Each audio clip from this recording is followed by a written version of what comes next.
Waalaikumsalam warahmatullahi wabarakatuh. Alhamdulillah.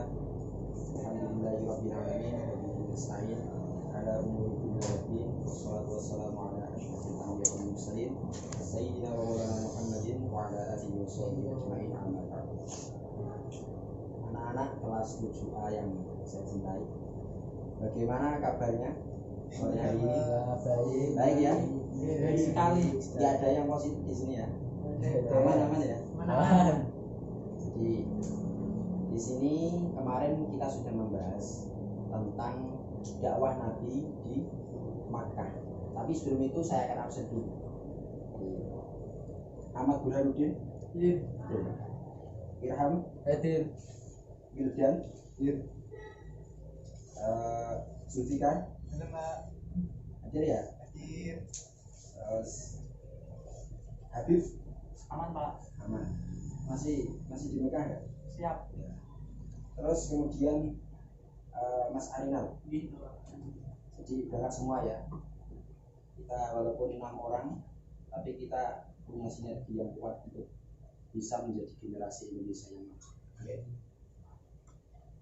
Kemarin kita sudah membahas tentang dakwah Nabi di Makkah. Ada yang ingat keterangan ketika Nabi dakwah di Makkah? Mas Burhan? Ingat? Zulfikar? Agak lupa, tapi boleh baca di buku ya Pak ya? Boleh. Di Mekah kemarin gimana? Aku kemarin yang seperti yang Bapak sampaikan itu ada 3 peperangan Pak ya?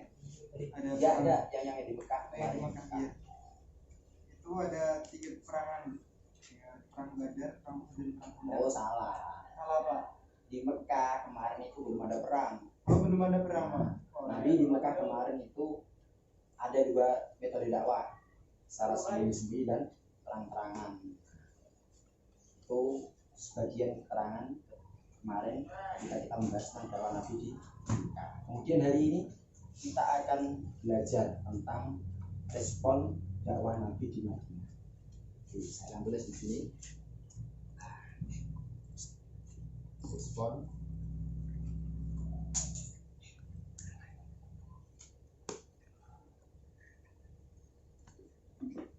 di Madinah.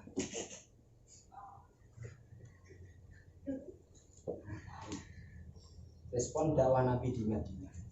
Kenapa Nabi kok dari Mekah ke Madinah? Dia tahu alasannya? Kenapa? Apa Mas Arina alasannya kenapa Nabi kok di Mekah, lahir di Mekah tapi kok pindah ke Madinah? Oke, dibenci sama kaum Quraisy. Dia Nabi disuruh sama Allah untuk pindah ke Madinah. Jadi di Madinah, Nabi kenapa alasannya pindah ke Madinah? Karena di Madinah itu ada kelompok yang mendukung dakwah Nabi, yaitu kabilah Khazraj dan Aus. Apa? Khazraj dan Aus. Kedua kabilah ini sangat mendukung dakwah Nabi, sehingga ketika Nabi pindah ke Madinah, Nabi di situ kemudian diangkat menjadi pemimpin di Madinah. Kemudian kaitannya dengan respon dakwah Nabi di Madinah. Ketika Nabi berdakwah di sana, banyak respon dari masyarakat, baik yang Muslim atau yang non Muslim. Yang Muslim, kaum Khazraj dan Aus tadi beriman, tapi juga ada yang masih merasa dendam ketika Nabi menjadi pemimpin di sana, itu Yahudi di sana. Nah, beberapa tragedi atau peristiwa yang terjadi sebagai bentuk respon Nabi dakwah di Madinah dari orang kafir itu ada banyak. Yang akan saya jelaskan di sini yaitu ada 3 peristiwa. Yang pertama adalah perang Badar.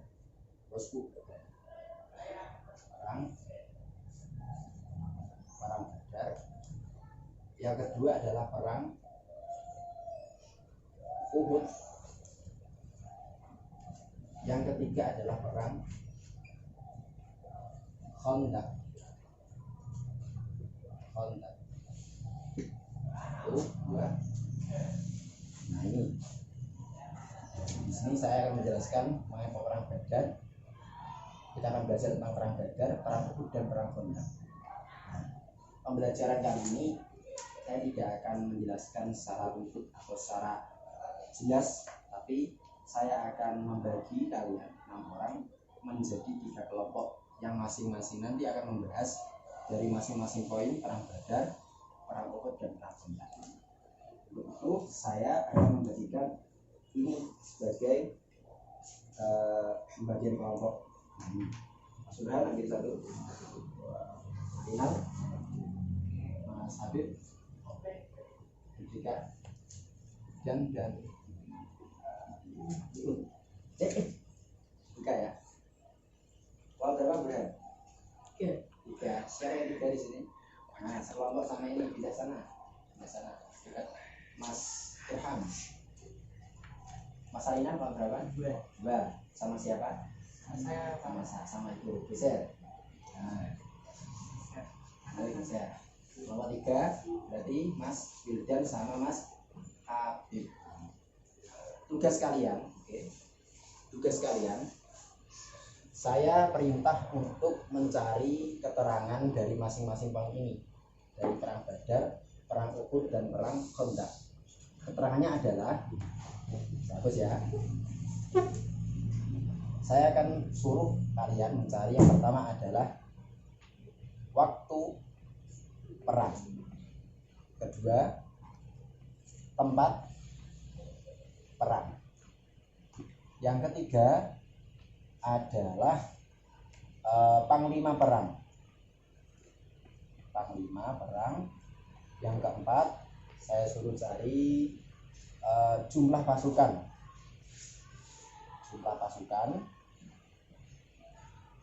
baik dari yang kafir atau yang muslim, ini dicari. Yang kelima mencari korban perang yang terbunuh dalam peperangan, baik yang kafir ataupun yang Islam. Yang keenam mencari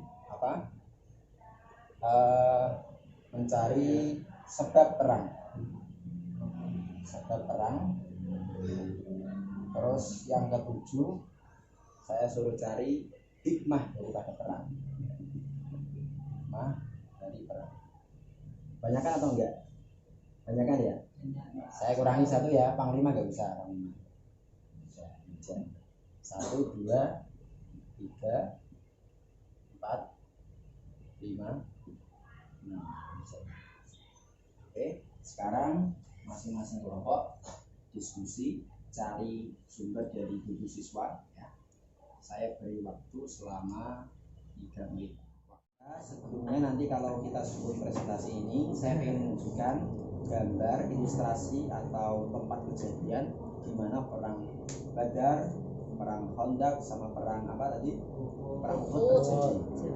Nah, ini pertama adalah gambar suasana perang Badar. Di sini ada 3 sahabat, salah satunya adalah Sayyidina Ali. Jadi sebelum perang ada perwakilan dari masing-masing pasukan kafir, pasukan muslim, jadi perwakilan, terus duel di situ. Salah satunya ada Sayyidina Ali di sini. Ini perang Badar ya, di lembah Badar. Kemudian ada lagi, ini adalah prototip atau contoh gambar terjadinya atau tempat terjadinya perang Khandaq. Ini adalah parit cukup dalam. Ini adalah batu besar yang ketika itu Nabi pukul batu ini, kemudian muncul sinar ketika terjadi perang Khandaq. Yang terakhir adalah gambar perang Uhud. Ini tempatnya di Bukit Uhud. Ini Bukit Uhud ini termasuk bukit yang besok akan menjadi bukit di surga. Namanya Bukit.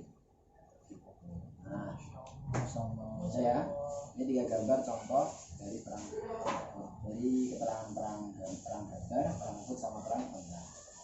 Nah, kemudian saya persilakan teman-teman atau murid-murid ini untuk berdiskusi tentang yang telah saya sampaikan.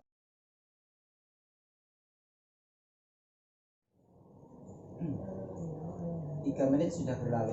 Apakah sudah selesai semua? Sudah. Oke, siap. Siap ya maju ya. Siap. Kelompok 1, kelompok 2, kelompok 3. Kelompok 1 perang Badar. Saya akan tunjuk siapa? Mas Wijan apa Mas Habib? Saya Mas Habib ya. Oke, maju Mas Habib. Di sini jelaskan.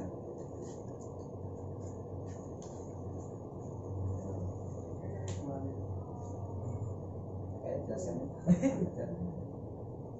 Perang Badar. Perang Badar pertama bertempat di Lembah Badar. Oke, terus Waktu 17 Ramadan tahun 2 Hijriah atau 17 Maret 624 Masehi. sebentar. Kelompok lain yang enggak maju ditulis ya keterangannya ya. Tulis Ulangi dari apa yuk? Tempat di Perang Badar bertempat di Lembah Badar. Oke, terus Waktu 17 Ramadan 2 Hijriah atau 17 Maret 624 Hijriah Masehi. kemudian Jumlah pasukan dari kaum muslimin ada 313. Benar tak? nah Jumlah pasukan kaum kafir 1000. Banyak sekali ya Pak. ini sekampung. Terus Jumlah yang terbunuh dari kaum muslimin berjumlah 14, dari kaum kafir 70. Penyebab peperangan 1. Ketegangan setelah terjadi tukar-menukar tawanan perang. 2. Permintaan Abu Sufyan kepada penduduk Mekah untuk melindungi kafilahnya yang sedang dalam perjalanan pulang ke Syria. terus 3. Berita tentang pencegahan umat Islam terhadap kafilah Abu Sufyan diterima oleh Abu Jahal. Lalu naik pitam dan mengirim pasukan berjumlah sekitar 900 sampai 1000 orang. naik kita itu apa kan? Naik kita. Tahu ya? Naik kita. Tahu? Nggak tahu? Naik pangkat Pak. Ya beda. Naik hitam itu marah. Oh. Nah, terus ya Hikmah yang bisa Nah. kita petik. Pertama, semakin solid kekuatan umat Islam di Madinah. Masya Allah. 2. Menjadi dasar pemerintahan Nabi di Madinah. 3. Kemenangan militer umat Islam yang pertama. Terakhir, semangat jihad perang. Allahu Akbar. saya kelompok 1 ya. Ya Pak. Kembali lagi. Tepuk tangan buat Mas Habib, sudah dijelaskan oleh Mas Habib tentang perang Badar. Kemudian kelompok 2 perang Uhud. Siapa yang mau maju, Mas Arnan apa Mas Zulfikar? Oke, Zulfikar, maju yuk. Kamu terus bosan. Maju aja. Maju yuk, Zulfikar yuk.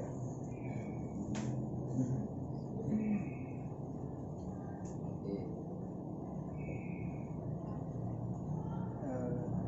Baik Pak, jadi saya akan membacakan dari kelompok 2 yakni adalah perang Badar ya Pak ya. Perang Badar, oke. Ya, perang Badar. Jadi Oh, enggak perang Badar. Kamu perang apa tadi? Ada yang tahu? Iya, Perang perang apa? apa? Ya, agak ini senior. ini ngetes Pak biar teman-temannya ini Oh, gitu. Iya, biar pada belajar Pak. Oke, perang Badar. Jadi saya perang Uhud ya Pak ya. Nah, Jadi saya bacakan perang Uhud itu tempatnya terjadi di Bukit Uhud. Ya. Terus waktunya itu terjadi pada waktu Ramadan tahun 3 Hijriah atau 625 Masehi. Jumlah pasukan muslim dan kafir yakni untuk muslimnya adalah 700, sedangkan untuk yang kafir adalah 3.900.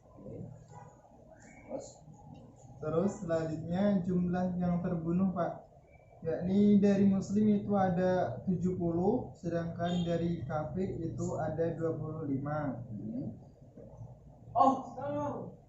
Kemudian Kemudian sebabnya yang menjadi terjadinya perang Uhud itu karena itu Pak, karena orang Quraisy itu tidak terima atas kekalahan perang Badar sebetulnya gitu Pak. dendam ya. Dia dendam, jadi akhirnya jadinya perang Uhud Pak gitu.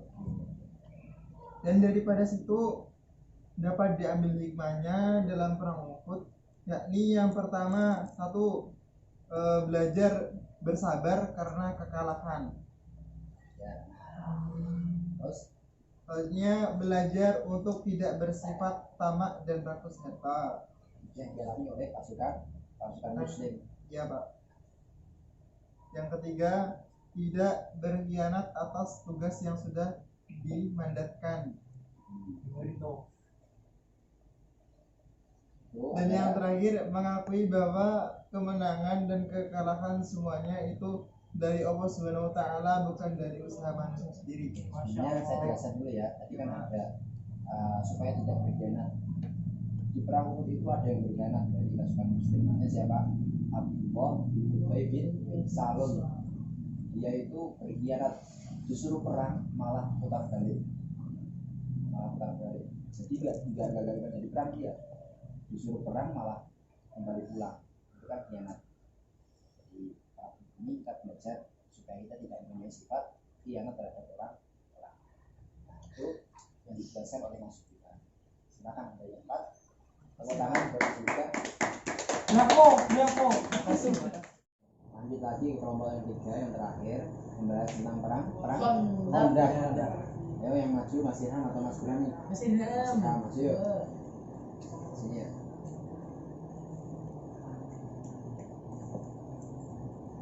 Assalamualaikum warahmatullahi wabarakatuh. Waalaikumsalam. Waalaikumsalam.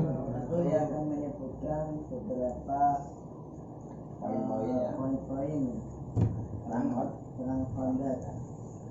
Yang pertama, waktu perang Kondak yaitu perbatasan kota Madinah. Tempat atau waktu tuh? Waktu tempat ya. Ya makanya jangan tidur Mas. Ayo, waktu ya. Waktunya tahun 5 Hijriah atau 627 Masehi. Nah, terus Jumlah pasukan muslim dan kafir. Jumlah pasukan muslim ada 3.000 dan jumlah pasukan kafir ada 10.000. jangan lupa dicatat ya. Terus jumlah terbunuh muslim dan kafir. Jumlah terbunuh muslim ada 6. Jumlah terbunuh kafir ada 8. Sebab yaitu Yahudi Bani Nadir memprovokasi dan berkoalisi dengan kafir Quraisy Mekah. Hikmah-hikmah dari perang Kondak yaitu luasnya wawasan tentang strategi perang bagi warga Madinah. Tak jelasin dulu. Luasnya wawasan perang. Kenapa kok luas wawasan perang? Jadi gini, perang Kondak itu kan dimotori oleh yang namanya Salman Al Farisi. Dia adalah orang yang berasal dari dunia Eropa. Jadi dia paham strategi perang Eropa itu seperti apa. Diterapkan di Madinah pada waktu perang Kondak. Buat parit supaya orang itu sebelum menyerang sudah jatuh lagi ke parit. Lanjut. Sudah satu aja ya. Oke. Terima kasih. Kembali ke tempat. Tepuk tangan dong.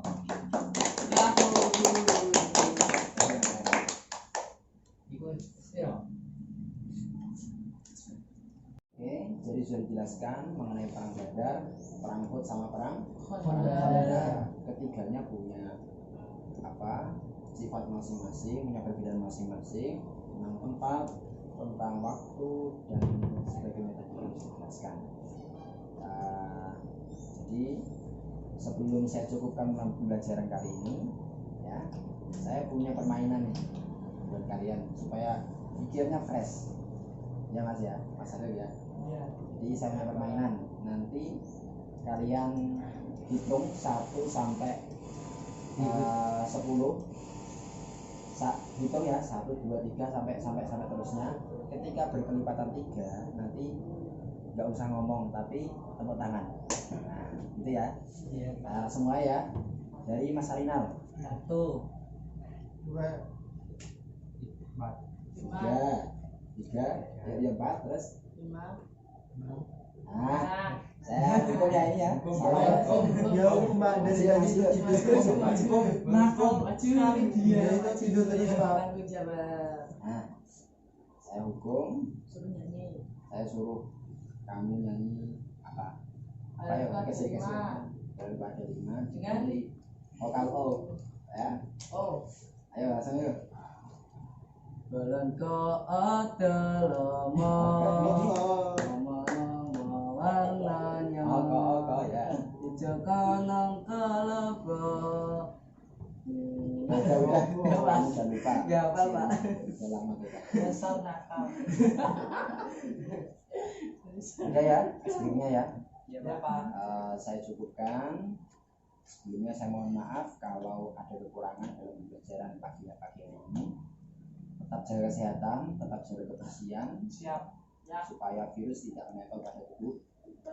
Pastinya Pak. Dan semoga pembelajaran kali ini bermanfaat bagi kita ya. Semoga kita menjadi orang yang sukses, orang yang dididik oleh Allah Subhanahu wa Ta'ala. Cukup pembahasan muatik bila aku amin tarik. Wassalamualaikum warahmatullahi wabarakatuh. Waalaikumsalam warahmatullahi wabarakatuh.